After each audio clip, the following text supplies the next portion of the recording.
competing for the best new Canadians with the Australians, the United States, other countries. So when we behave like that globally, it really sets a very bad tone. And a lot of people, look at Canada and say, well, why should I apply if that's how they're going to treat me? So what should have happened there was we put more resources to the processing of those applications. That's what should have happened. And we have to look at the immigration application process and the processing as a real competence requirement for us. We have to get really good at this because we're going to need more and more new Canadians, not fewer. Okay, again, coming to the backlog, what would be your specific solution to this, that we somehow address the backlog and then don't get to the point that there's again another backlog? So how practically we will say it? Well, we should have increased the number of staff who were processing those applications. It's pretty simple. We didn't have enough people to deal with all the processes, because there are processes involved, but we need to speed them up. Let me give you one example of a similar issue. Somebody was telling me they were at a immigration fair in Ireland, where carpenters and construction engineers were looking to emigrate from Ireland to either Canada or Australia. The Australian government was there and said, you know what, in 3 weeks, you can be working in Australia from the time you apply. In Canada, it's 6 months. It takes too long. We've got to be much better at how we deal with immigration. So at the end of the day, what you're suggesting is that somehow we have to improve the system by putting more resources in it, and then have a shorter time span for when somebody applies and then when they're going to come in. Exactly. Absolutely.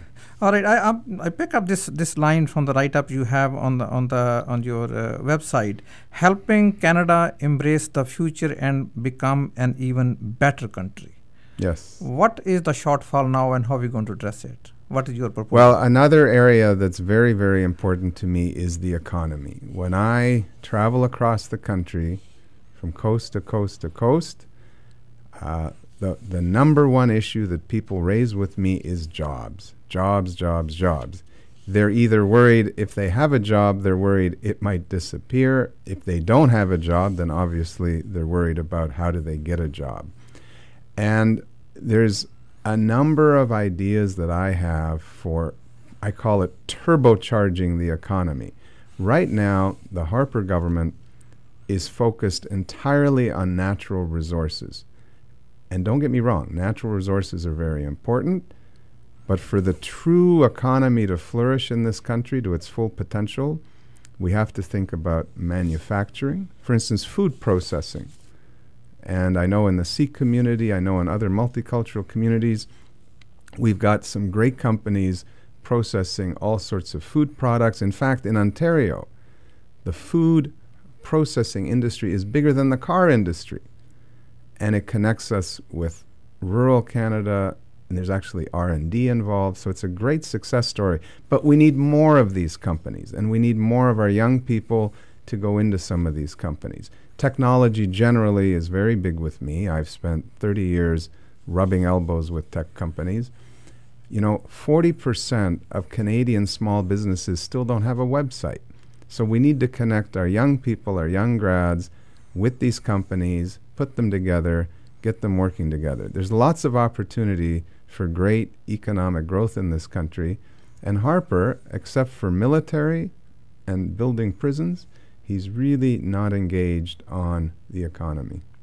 I understand that that from the perspective of different political parties, all political parties have a solution to the issues which we are facing right now. They give solutions, and then, for example, in the case of Ontario right now, there's a minority government. Right. And who knows what's going to happen at the federal in the next election on how it was in the previous election. When we talk about democratic reform, are you looking at proportional representation in some shape or form so that we have a more constructive parliament and more constructive dialogue to address some of the issues which you outlined this morning? Well, that's a very good question, and it's a good area to be thinking about, because right now, unfortunately, you have a majority federal government that was elected by less than a majority of the people. And for a lot of Canadians, that doesn't sound right. So you mentioned proportional representation. My preference actually isn't that, but what I call ranked preferential balloting. So what I'm proposing is that when people vote in the next election in 2015, they should be able to rank all the candidates by their preference. So one party, you rank number 1, another party you rank number 2, and so on. And the way it would work, essentially, is you go to everybody's second or even third preference until one of the candidate gets over 50% of the vote. So it's much more democratic. It frankly will make all the parties much more civil and civilized in the way they deal with the other parties, because now you have to think about getting everybody's second vote. So that's what I'm proposing. And it's, in fact, how we're running this leadership race in the Liberal Party. Everybody who wants to vote, and all your listeners can vote. It's a very open and democratic Liberal leadership race. They rank the 9 candidates by preference, and every time the vote is taken on the first ballot, if nobody gets 50% plus 1, then the bottom one drops off, and that candidate's votes are redistributed to the other 8, and so on. So it's a very interesting and innovative solution to the problem you raise. Coming back to the form of government we have and how we conduct ourselves, do you agree in principle that although, yes, we have these democratic institutions and they are running, but generally speaking, in the public at large, there is a mistrust in the politicians that somehow some of their issues and concerns are not addressed in the parliament or by the government? And thirdly, if you can respond at the same time, is that how the politicians behave at the question period. It seems to be that such a important issues of nation are discussed in a laughing manner. When somebody looks at that, and I will say both here, because I have been to a House of Commons and I have been personally to the Ontario legislature, there are bad role models for our kids to have a discipline in the classroom. How do you respond to that?